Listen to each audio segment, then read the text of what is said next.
Good afternoon. Thanks so much for joining us today. I'm Adele Johnson, Executive Director of the Black History Museum and Cultural Center of Virginia, where our mission is to preserve stories that inspire. So we tell the untold stories, the undertold stories, the forgotten stories about African Americans, struggles, triumphs, and contributions, many contributions of our ancestors. And we also love to highlight and celebrate the heroes and sheroes of today. The Black History Museum reopened a few weeks ago, and all is well. We have our COVID-19 protocols in place, and everyone is following the guidelines as requested. We are limiting group sizes, so it's comfortable for you to come and visit, to have a leisurely visit while also social distancing. Our permanent exhibition covers emancipation, Reconstruction, Jim Crow, desegregation, massive resistance, and civil rights. And our featured exhibition is Paradox of Liberty, Slavery at Jefferson's Monticello, which has been extended until November. This exhibition focuses on the 607 enslaved children, women, and men that Thomas Jefferson owned during his lifetime. It gives voice to the enslaved people who honestly we heard very little about until recent years. Yet they were the ones that built and maintained Monticello. So come visit, read their stories, learn about their lives through the more than 300 artifacts. See the photographs. Hear the oral histories that are told by their descendants. We are honored to have this exhibition and to share it with you because it offers a more complete and inclusive history, not only of Virginia, but of America. And that's what the Black History Museum is all about. Voices of Change is the program that you'll see today. It is an effort to continue something that we do at the museum, or we did at the museum prior to COVID, which is hold community conversations with the overarching goal of being a catalyst for dialogue and a catalyst for action. We encourage each of you to take time to reflect on who you are, what you stand for, and what you individually as well as collectively can do to positively impact the future. In a few minutes, you'll hear from several people sharing their personal experiences and perspectives. As you listen to them talking about social action, I want you to think about children. Your children, your grandchildren, your great-grandchildren, your great-great-great-grandchildren, nieces, nephews, your neighbors' children, and ask yourself a question. Ask yourself, what kind of ancestor will I be? Will the next generation or future generations say that you worked hard to make the world better? Will they be proud of you? Or will they wonder, why didn't you do something? So, in previous segments, we have talked about protests, we've listened to socially active youth, we've shared experiences related to social injustices. Then we asked whether people are intentionally giving subliminal consent when they see a racially motivated sign or symbol, but they don't say anything. So today we're asking the question, what's next? I don't know the answer, but as I say every time, we can't tell you what to do, but I believe that each of us has a role and responsibility. You have to start where you are and do what you can. Social justice doesn't just happen. We have to make it happen. During the program today, we also want to hear from you. So we will pose questions on the screen, then your combined responses will be shown as a percentage. Please participate because we want to know what you're thinking too. Again, today's theme is, what's next? So let's begin. Black families have the highest level of food insecurity of any population group in the United States. 1 in 5 Black families live in households that are food insecure, as compared to 1 in 10 white families. Almost 4 in 10 Black children are in a household that is in poverty, which is twice the rate that is faced by other racial groups.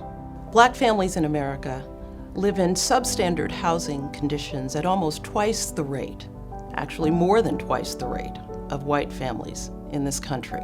Among prime-age Black men, 1 in 5 are not in the labor force, which is twice the non-employment rate for other groups. Although Blacks and whites use marijuana at approximately the same rate, Blacks are over 3.5 times more likely to get arrested. For every dollar that's earned by a white worker, 74 cents is earned by a Black worker. The levels of debt that Black college graduates have, it is twice the level of college debt for whites. The likelihood of an African American woman being incarcerated in the United States over her lifetime is 1 in 18. That's as compared to the likelihood of white women being incarcerated, which is 1 in 111. Over the course of a lifetime, a Black man has a 1 in 3 chance of incarceration, as compared to white men who have a 1 in 17 chance. For a Black child born into the bottom 20% of the income distribution, about half of them, 50%, will still be there as adults. We are not saying that other disparities suffered by other groups are unimportant. Indeed, we think it is very important that we pay attention to the disparities that every vulnerable group suffers. However, at this time in our history in America, it is most important that we do not lose sight of the very specific disparities and inequities suffered by African Americans historically and currently in the United States of America. Being a Black man myself and being in the media, I am very plugged in and tuned in to the surface level conversation, right, about what is happening and what isn't happening. But I'm also very in tune with the context of what it took to get to this point to where we see this civil unrest playing out in the streets in Richmond and across the country since the death of George Floyd. I feel passionate about every single aspect of social justice, from education to public safety, housing, racial equity, voting rights, healthcare, you name it. In terms of education, I firmly believe that education is one thing in this country that can literally change the trajectory of any young person. I think it's unfair for a child to be born in the inner city or in an impoverished community as a whole, and that ultimately, in some cases, can determine how far they can go in life. And I find that to be very problematic, because when you think about where someone is born into, they're born into an impoverished area, you know that there's a history of redlining and other systems that were put in place to then curb Black wealth and the pursuit of Black wealth. So for me, education, I think, is the key. So when we look at our schools here locally in the metro and the area, you can't talk about the issues that these kids face, and you can't talk about the issues in the education system if you're not actively doing something about it. It is evident that our kids need us, they need our mentorship, they need our guidance, but also from a fundamental level as far as success, schools need to be funded. I came from Illinois before coming here to Virginia, and in Illinois they had issues with funding schools there, and that's an issue that also plays out here in Virginia as well. Housing, as I mentioned before, that in itself, redlining and what systems were put in place to make it difficult for African Americans to seek wealth through home ownership and allowing that to be a springboard for generational wealth. I see issues with racial equity. A lot of the spaces that I find myself in now as an adult aren't very diverse, for various reasons.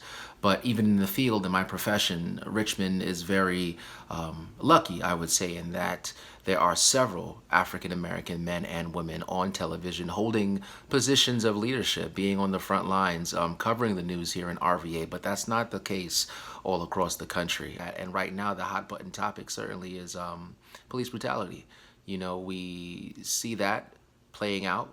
We see the country grappling with this and not really knowing in which direction to go and really trying to figure out where or how this is really done. It is interesting to watch this all play out and be a part of history in this moment, but it's also heartbreaking in that this is not something that is new. This is not a phenomenon that just so happened overnight. George Floyd's death was not the only one. We have watched them play out. I think, I don't remember who said it specifically, but these things have been happening for years. It's just being caught on video. So I am hopeful, though, because I see there are some police departments across the country who are actively having these conversations, and some are taking more steps than others. But just like anything in this country, it takes time.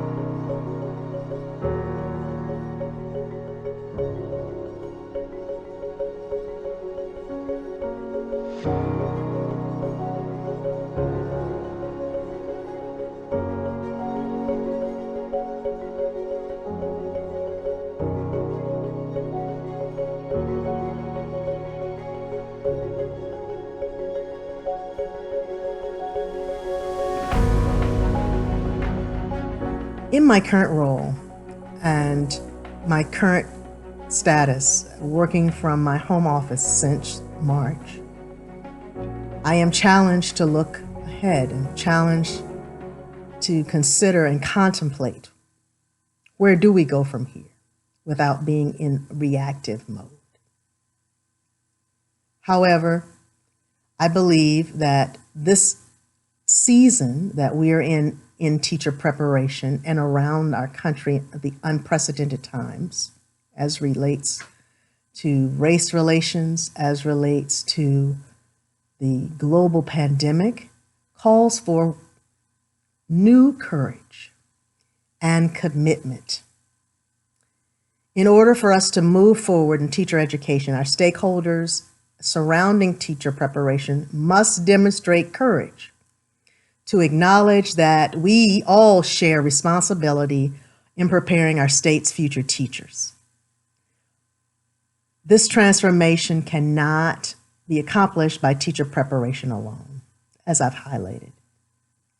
Preparation programs, school division teachers, and their representatives and state and federal policymakers need to commit to a common goal of preparing effective teachers for improving student achievement. And without that commitment, there will be no success for our students, our K-12 children, students. Only with deeply engaged collaborations between our stakeholders will our clinical experience be the innovative change agent for that reform, for the improvement, for the advancement of our profession.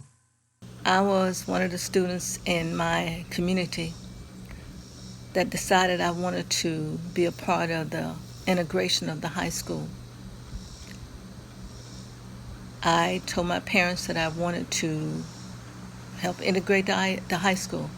I'm not sure what was the catalyst for that decision, but my parents said, okay, so I did.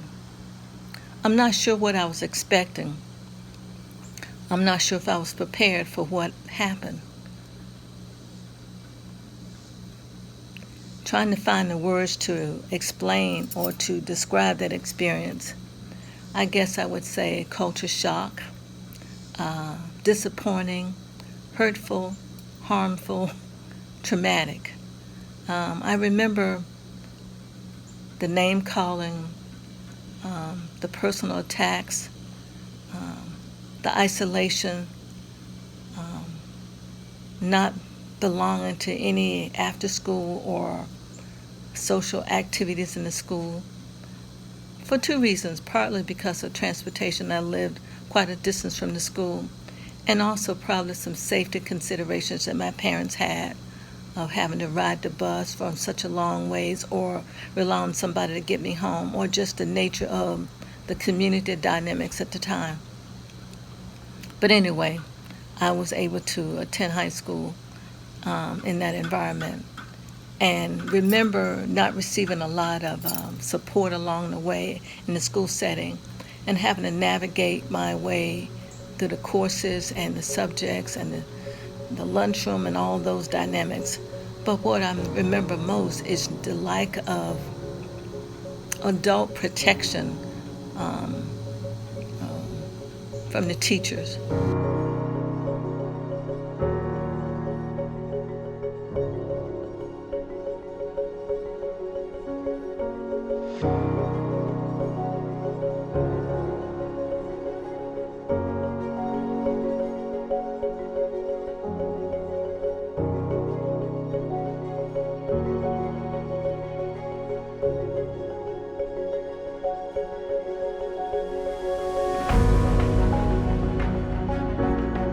Always wanted to make a difference here in the city of Richmond.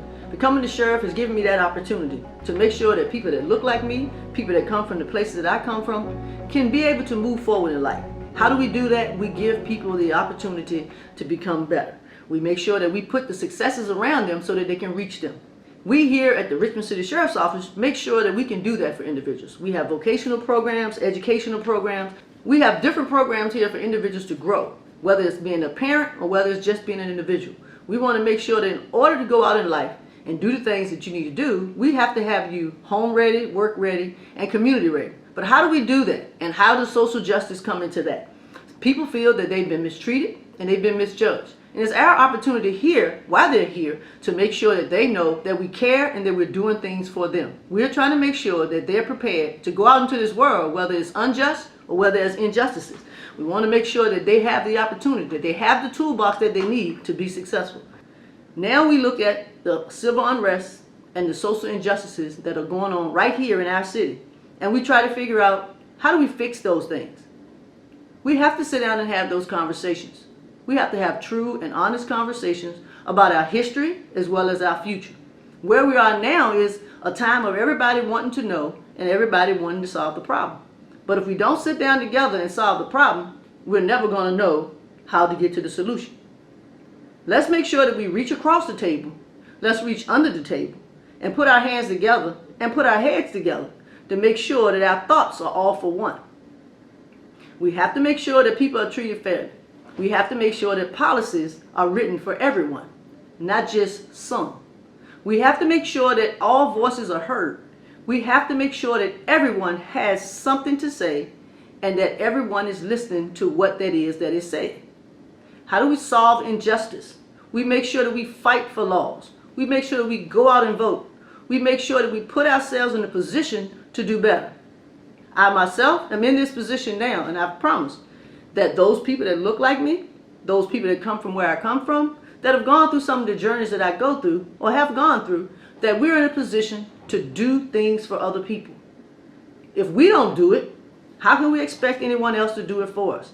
I'm in a position now that I can give people opportunities, that I can help people to build, that I can help people to get confident in themselves. How do you grow? How do you help people with self-esteem? It's our responsibility to do that, but it's also their responsibility. Everyone has to take responsibility for themselves, but it's our responsibility to reach out and help the next person.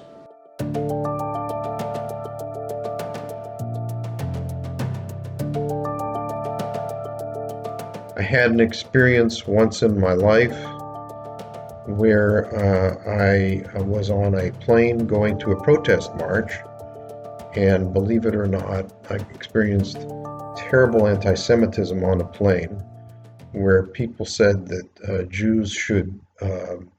dirty Jews should be sent back to the ovens. And I stood up against this guy, and at the end of the flight, I said, let's meet outside and we can talk about the 75 members of my family who were killed in the Holocaust. And he ran off the plane and didn't dare approach me. So I understand racism. I understand it from many different angles and believe that we have to stand up against it. Growing up as a Black person, but also as a non-binary person, a gender non-conforming person, I have, of course, received pushback of being Black in America, but also I've had a lot of issues within the Black community or within the Black and brown community of being LGBT or non-binary or gender non-conforming. It is difficult to fight for the validity or the justice of a group you belong to, when within that same group you're also being ostracized or kind of stigmatized for another part of your identity. And I fight against the understandings of like masculinity and femininity and what it means to be a man, what it means to be a woman, as neither of those things. I want to break down that stigma that you find in the Black community so that it's not as difficult to fight altogether for racial justice or for racial equity.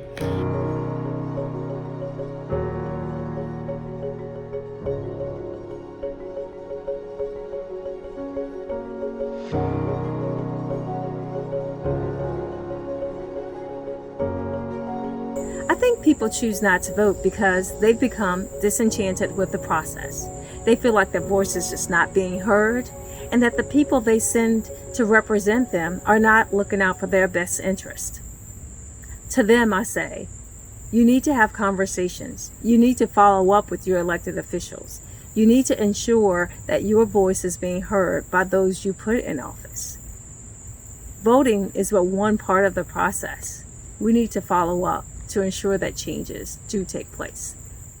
I have been Social Action Chair for the Henrico County Alumni Chapter of Delta Sigma Theta.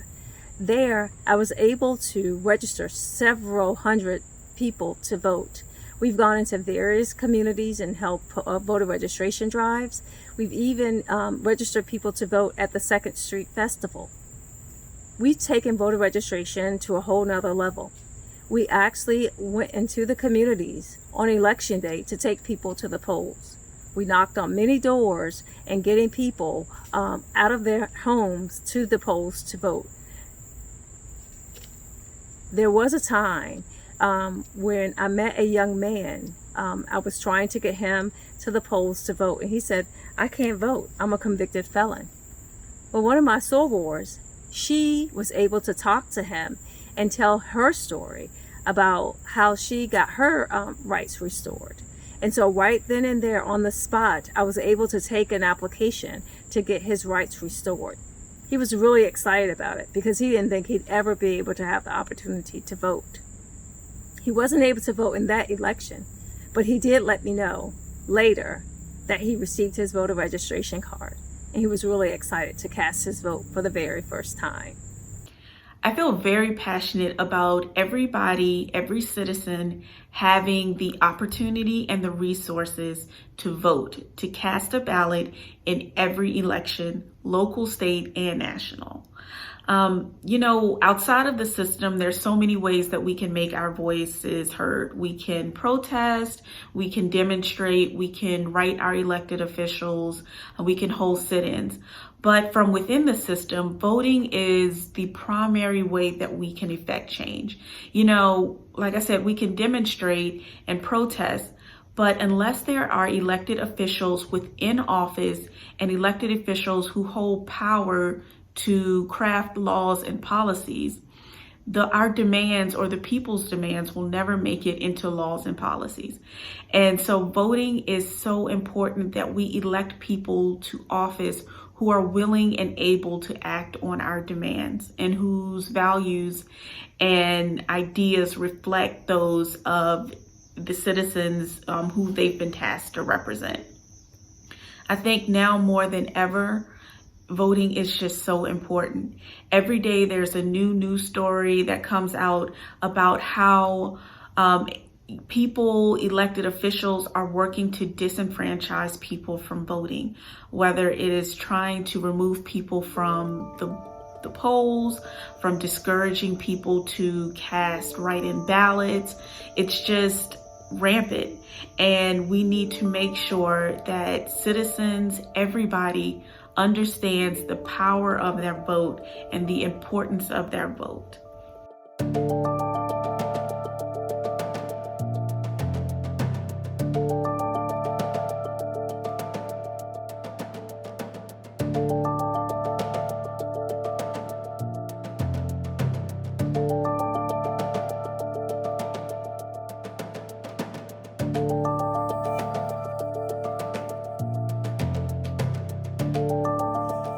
I've lived most of my adult life here in Richmond, having moved to this community in 1970 from Michigan.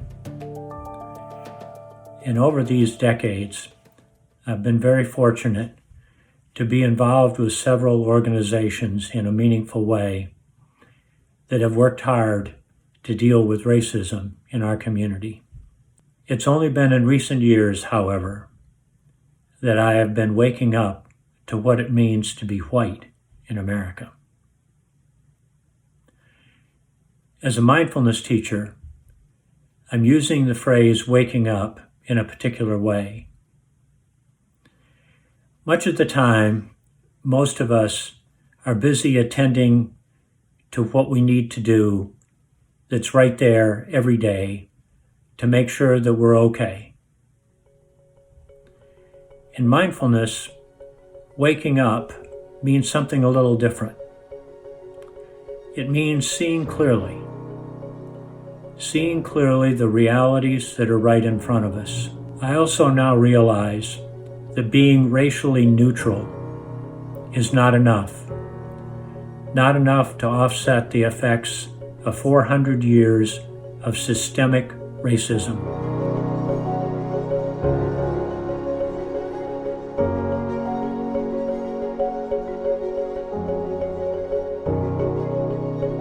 I hope that we can be the generation that transitions empathic corporate and government listening into empathic corporate and government financial action that really focuses on and prioritizes individuals and families before private corporate interests.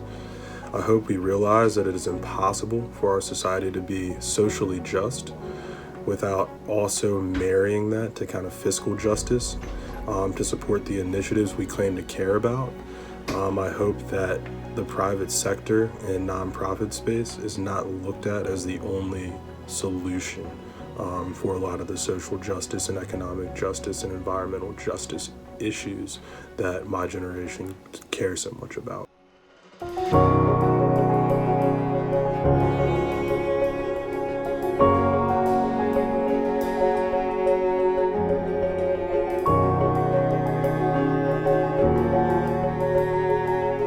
It's been too long, right? It's been a very long time. If John Lewis can cross that bridge in Selma, in Alabama, and die years later, and there are still issues surrounding voting rights, I think that's problematic. But we also honor him for the life that he lived and gave to the idea of voting all across the country, no matter your race, creed, or color. So I'm hopeful. I'm hopeful that we can go up, but I also feel that we cannot lose this momentum. As African American people, it is important that we capitalize on this moment in every facet possible. So when it comes to voting in the midst of a pandemic, we have to increase our voter turnout. We have to participate, part of the process. You may not like the outcome, but you have to participate in the process. You can't complain if you don't participate. And that doesn't matter, and that you can vote for whoever you vote for. Participate. I don't care who you vote for, but participate in the election process. I remain optimistic amidst the global pandemic and racial unrest. Now more than ever, I have seen faculty, division partners, state legislators working together to find a new path, not built from traditions, but a place of innovation. So I just think what I'd like to share, that it's just important that we ask questions. It's important that you take risks. It's important to acknowledge what you don't know. But most important, to press on and just to not be dismayed, even when you're frightened, even when you're fearful. I think it's really important to know that education is supposed to be the leveling field, but sometimes it's unequal leveling field, and you just have to find your niche and press on. So if there's anything that I have to say about what's going on now, it's that we must press on, that we must ask ourselves what's the lesson that we need to learn, and to keep pushing and to share the journey with others, and just to reach out and take somebody along. And I just think that's crucial. I've chosen explicitly to spend the rest of my time here being anti-racist. I've begun that effort by putting together a mindfulness-based program titled An Exploration of Waking Up to Racism. And in that program, we explore what it means to be white, what it means to be a member of a race. We explore the ways in which, however unintentionally, we are in fact racist.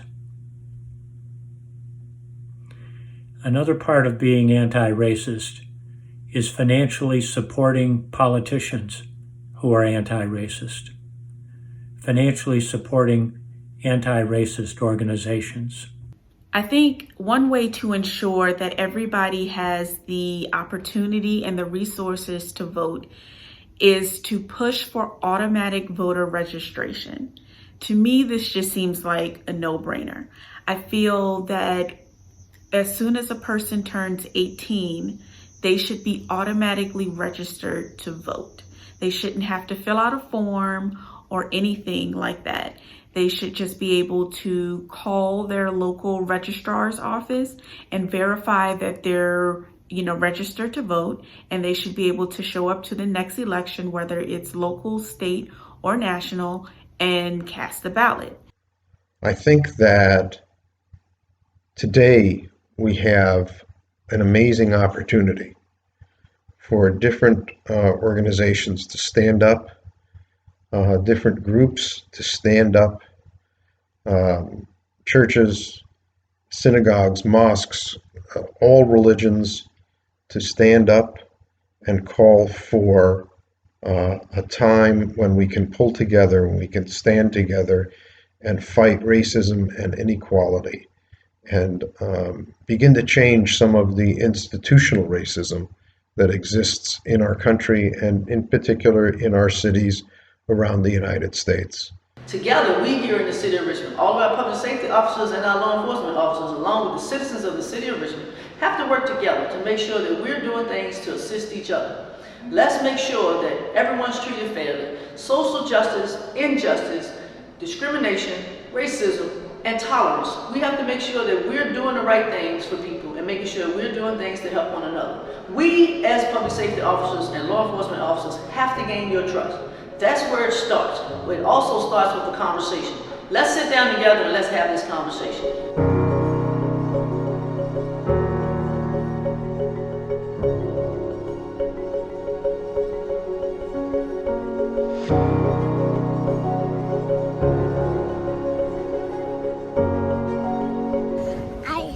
I am smart. I am blessed. I can do anything. I am smart. I am blessed. I can do anything. I am smart. I am blessed. I can do anything. Good job.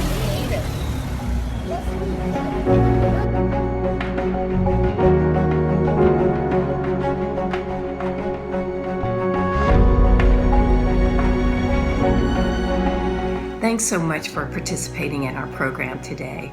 Like all of our programs, I hope this one has made you ponder and hopefully pushed you, if you haven't decided already, to make a decision about the role that you will play as a voice for change, and help you decide what kind of ancestor you will be.